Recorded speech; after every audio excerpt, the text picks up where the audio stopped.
Hello friends, good morning. இன்றைக்கி நம்ம வீட்டில் என்ன லஞ்சுன்னு பார்க்கலாம். சுட சுட சாதம். இது வந்து ஹாட் பாக்ஸில் மாற்றி வைக்கணும். குக்கரில் தான் வச்சேன். பழப்பழம் தான் இருக்குது. நம்ம லேட்டாக மாற்றினா தான் அது ஒரு மாதிரி கட்டியாகிடும்.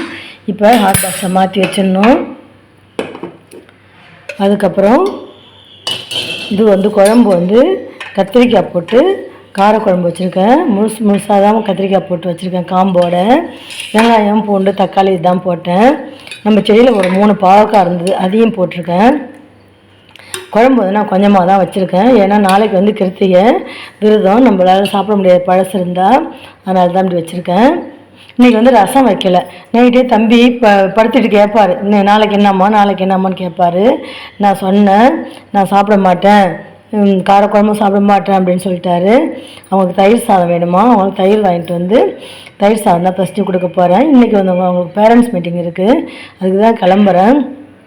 பேரண்ட்ஸ் மீட்டிங் போயிட்டு வந்து வரும்போதே தயிர் வாங்கிட்டு வந்தால் பான்லையில் தயிர் சாதம் ஃபஸ்ட்டு கொடுத்துடலாம். நம்ம சமைச்சு வச்சுட்டு போனால் தான் வந்து ஃப்ரீயாக நம்ம வந்தவுடனே சாப்பிட்லாம். இதனால தான் சமைச்சிட்டேன். அதுக்கப்புறம் சைட் டிஷ் வந்து வாழைத்தண்டு பொரியல், பாசிப்பருப்பு போட்டு பொரியல் பண்ணியிருக்கேன்.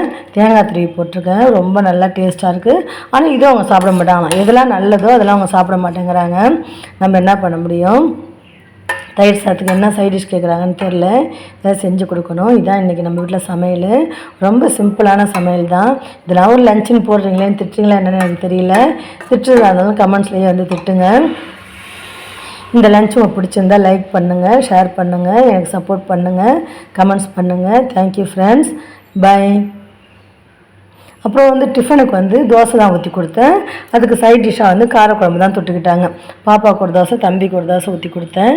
இன்னும் அவங்க குளிச்சுட்டு வரல. அவங்க வந்தாலும் அவங்களுக்கு ஒரு தோசை தான் ஊற்றி தருவேன். தோசைக்கு வந்து காரக்குழம்பு தான் தொட்டுக்கிட்டாங்க. இதுதான் இன்றைக்கி நம்ம வீட்டில் லஞ்சு. Thank you friends, by.